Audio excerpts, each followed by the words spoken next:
Mais uma semana, mais uma Fujimas Feira e obviamente mais um vídeo no canal. E olha, esse capítulo me deixou realmente de boca aberta. Eu não esperava que tantas coisas iriam acontecer logo agora. Quem tava comigo na live lendo o capítulo sabe o quanto todo mundo ficou muito surpreso e muito em choque. Caralho, meu Deus! Oh, mano, eu pensei que esse capítulo ia ser muito mais foda-se, entre aspas. Caralho, que capítulo insano. Caralho, que capítulo insano. Inclusive, é sempre muito bom ver que a gente compartilha o mesmo neurônio. Sem enrolações, bora logo falar sobre isso, porque realmente o capítulo de hoje foi Absolute Fujimas.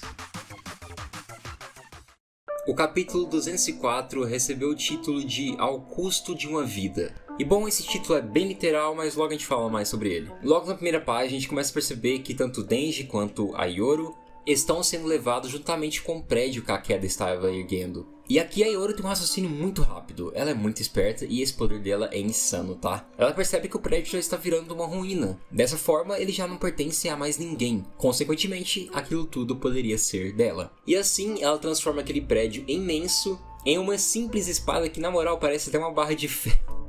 Mas, pô, sério, eu adoro esse poder da Yoru. Ele sempre abre margens para soluções muito inventivas, é muito foda mesmo. O problema do prédio foi resolvido, só que os personagens ainda estão em uma queda livre. Denji rapidamente tenta ajudar a Yoru, acaba segurando ela e tenta fazer o seu pouso de herói aqui.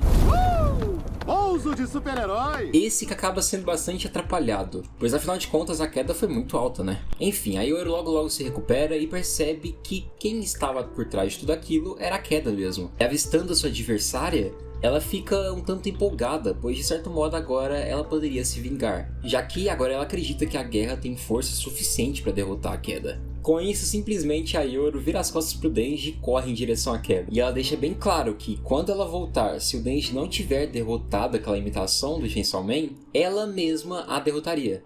O Chainsaw visualiza aquela mulher indo embora e logo retoma sua atenção para seu adversário. O falso Chainsaw está ali simplesmente atravessando a rua em direção a seu inimigo. E aqui temos algo muito foda. Apesar de tudo aquilo que a Yoru disse no capítulo anterior, o Denji ainda escolheu não ser tão agressivo com o seu inimigo. Ele ainda quer tentar de certa maneira fazer com que aqueles civis saiam dali ilesos. Cabisbaixo, ele diz que acha que não tem nenhuma outra escolha. Ele deixa claro que ele não vai matar o falso, pedindo assim para que ele deixe esse pessoal ir embora, são e salvos. Afinal de contas, aquela figura monstruosa à sua frente é fraca e incapaz de derrotar ele apenas balançando os braços por aí.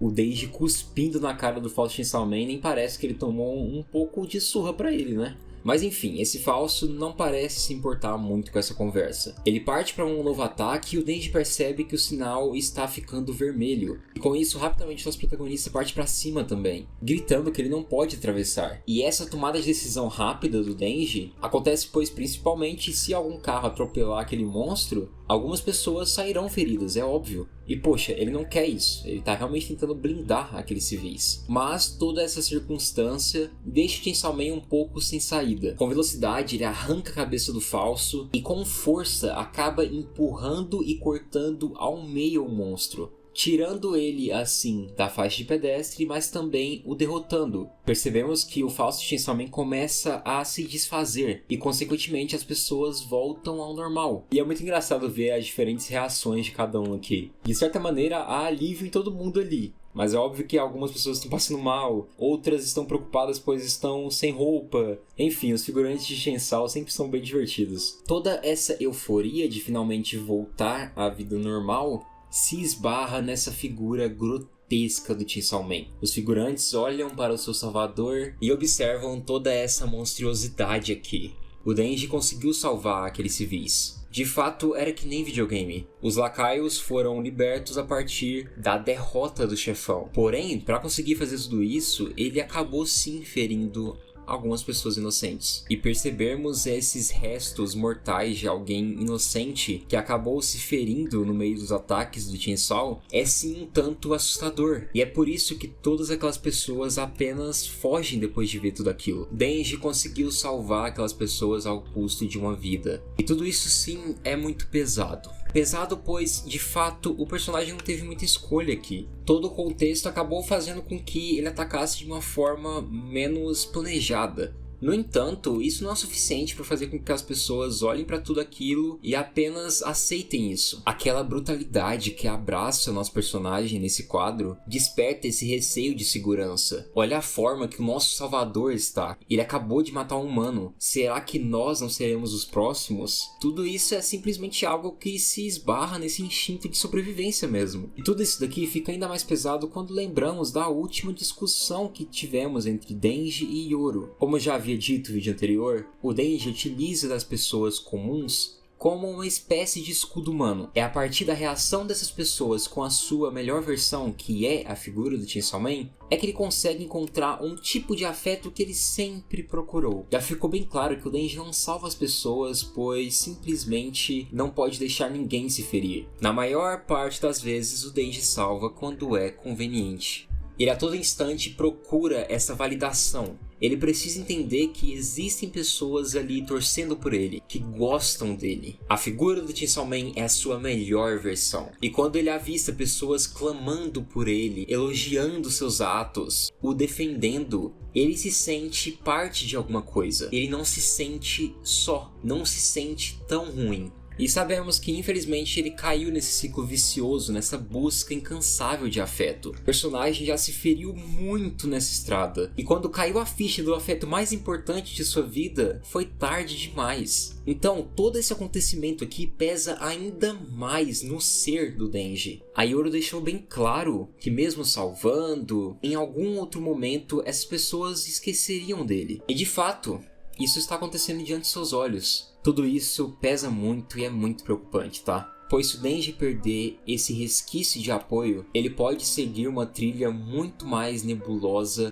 e displicente, digamos assim. O mais importante era esse personagem entender que o afeto real é algo que se constrói de uma forma completamente diferente. Que a resposta para todos os seus anseios é buscar encarar o seu eu verdadeiro, o seu Denji, e insistir em construir relações, e não apenas se escorar em respostas rápidas. O personagem visualiza os membros da pessoa que matou caindo ao chão, e um pouco tristonho ressalta que não tinha muito o que fazer. E de repente começamos a ver uma certa luz atrás dele. E uma voz vem da direção dessa claridade. Essa que ressalta que o Chainsaw Man é sim muito forte. O personagem vira o rosto para tentar entender o que está acontecendo. E aqui temos esse design insano de lindo do demônio do fogo. Sério, eu não tava esperando que ele já ia aparecer agora. Eu sempre falei que o Faust Chainsaw Man tinha uma relação muito forte com o demônio do fogo, que era o próprio demônio do fogo ou alguém que fez contrato com ele. E toda essa sequência aqui apenas confirmou tudo isso. Sério, é irado. A cabeça dele é uma chama intensa. O pescoço de vários galhos traz essa imponência de uma fogueira. Parece que seus membros também são de madeira. E para complementar, a gente tem esse vestido que cobre todo o seu corpo, junto com esse olhar e essa boca muito misteriosas. Inclusive a boca até parece uma cruz, uma seta. Interessante, né? E assim, toda essa imagem pra mim conversa com algo vital sobre o fogo. Algo mais tribal. É importante lembrar que o fogo está enraizado nas nossas origens de humanidade. E que em muitas culturas o fogo era até mesmo visto como uma espécie de deus. Então pra mim esse design ficou insano de incrível. Essa figura medonha se apresenta, o Denji não entende muito o que está acontecendo e pergunta se ele quer o enfrentar também. Mas o fogo diz que não, que ele está ali só para perguntar uma coisa para o Chainsaw.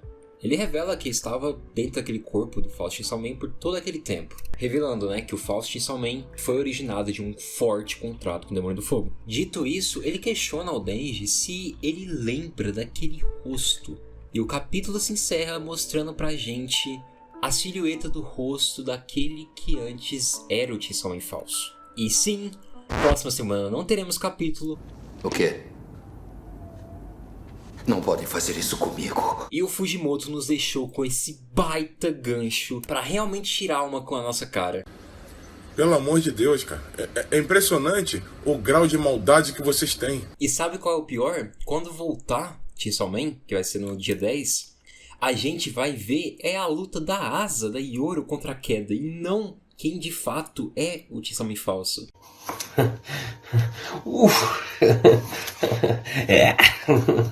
Fujimoto gosta de brincar com a gente. Dito isso, vamos começar aqui um momento de teorias para tentarmos entender quem de fato é aquela pessoa. E é óbvio que isso é muito complicado, pois só tem uma silhueta aqui. Sinto que o Fujimoto pode ir por dois caminhos aqui. Ele pode ir para um caminho que aquela pessoa é uma pessoa mais óbvia, meio aleatória, ou ele pode trazer algum personagem que a gente já conhecia e para dar esse choque mesmo, esse plot twist. O Faust Chainsaw Man, ele estava diretamente relacionado com a igreja. Sinto que sim, ele é o mesmo que apareceu na televisão e também é o mesmo que salvou o Denji lá no Arco da Queda. Alguém que parecia vestir as roupas de escola e deu seu próprio sangue para o Denji continuar a sua luta. Se agarrando isso e indo para a primeira vertente que o Fujimoto poderia ir, eu sinto que se encaixa muito com o Seiji. Um cara que apareceu poucas vezes, mas ele sempre esteve ali em torno da escola e também da igreja, e que seu corte de cabelo, assim como seu porte físico, se encaixaria no Faust Chainsaw Man. Não acho que seria o Haruka, pois o próprio Haruka convocou essa figura do Faust Chainsaw Man a se apresentar na televisão, então não acho que seja o Haruka mesmo, mas acho que sim, pode estar nesse grupinho de amigos do Haruka. Agora, indo para a segunda vertente, que as coisas ficam ainda mais interessantes. Eu sei que é loucura, mas eu olhei para isso daqui e falei, pô, será que não poderia ser o Miri, não?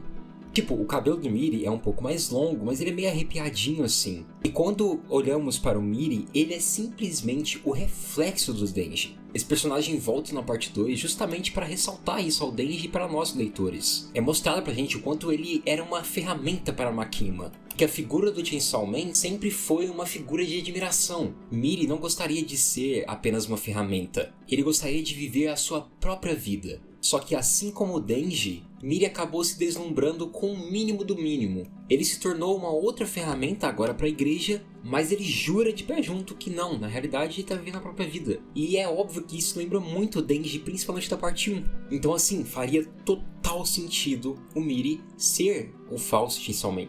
O cabelo dele não parece muito, de fato. E ele também é um híbrido. E até agora não vimos um híbrido fazendo outros tipos de contratos. O que realmente pode enfraquecer toda essa teoria aqui. Mas eu acharia insano se fosse o Miri, tá? Acharia mesmo. Mas agora bora fritar um pouco mais na nossa cabeça. Será que existe um mundo que esse pode ser o Aki? Não. Não. Seria de uma crueldade imensa pegar o corpo morto do Aki e fazer ele virar isso daqui. Não acredito muito nessa vertente não, tá? Durante a live também comentaram que poderia ser outra pessoa mais familiar do Denji, que poderia ser seu próprio pai. E meus amigos, isso também seria uma loucura e seria extremamente pesado. Seria muito pesado irem atrás do corpo morto do pai do Denji fazer isso, porém, de certa maneira, se tornaria a personificação de seus enfrentamentos. Seria uma forma do Fujimoto fazer com que seu protagonista enfrentasse tanto características que estão em sua vida, assim como traumas antigos. Eu também tinha citado que poderia ser o Kishibe, mas o cabelo do Kishibe é muito diferente, então acho que não é não. Não parece ser o Yoshida, principalmente por conta da orelha também, mas no fim sabemos que vai ser o Goku. Brincadeiras à parte, eu realmente imagino, pode muito ser o Seiji ou o Miri, mas também seria muito plausível ser o pai do Denji e o Aki. Só que esses outros dois eu deixo uma probabilidade um pouco menor de acontecer. Mas pode acontecer, tá? O Fujimoto gosta de brincar com isso. E sobre essa possibilidade de ser alguém mais aleatório, me trouxeram uma possibilidade muito forte aqui. O Enzo me marcou nessa postagem do Caio e olha, faz muito sentido, tá? Essa pessoa poderia ser simplesmente aquele aluno que o Denji deixou morrer logo no início da parte 2. Pode ser uma pessoa aleatória, mas isso daqui conversa diretamente com todo esse combate de moralismo que estamos tendo com o Denji e o Faust Chainsaw Man. Seria a personificação dos erros que o Denji vivia cometendo mesmo tentando ser a sua melhor versão, que é o Chainsaw Man. Afinal de contas, ele preferiu salvar um gato do que um idoso ou um adolescente. Então pode ser bastante isso mesmo, viu? Sinceramente, que loucura, eu não podia esperar um capítulo tão bom assim. Eu realmente pensei que a gente só teria mais um pouquinho de luta e etc. Mas não, aqui tivemos confirmações de coisas vitais, tivemos a continuação de uma discussão muito importante em torno do Denji, e ainda tivemos um gancho que provavelmente vai estar relacionado a um plot twist. Então, meus amigos, o Fujimoto está cozinhando demais. Mas eu quero saber de vocês. O que acharam desse capítulo? O que acharam do vídeo? Não se esqueçam de deixar seus comentários, compartilhar, isso ajuda demais. E também, obviamente, de avaliar e também hypar o vídeo. Sério, isso me ajuda muito. Quero agradecer muito o carinho de todos vocês, de verdade mesmo. Vocês são fodas e cada coisinha que vocês fazem significa muito pra mim. Nesse sábado teremos um vídeo muito especial de mais de 1 hora sobre Persona 4 e eu espero que todos vocês passem por aqui de verdade. E é isso, quero mandar um salve especial pro Rui, que está me ajudando novamente na edição, e também, obviamente, a todos os membros, que ajudam de forma direta com todo o projeto. Vocês são incríveis, beijo e até mais.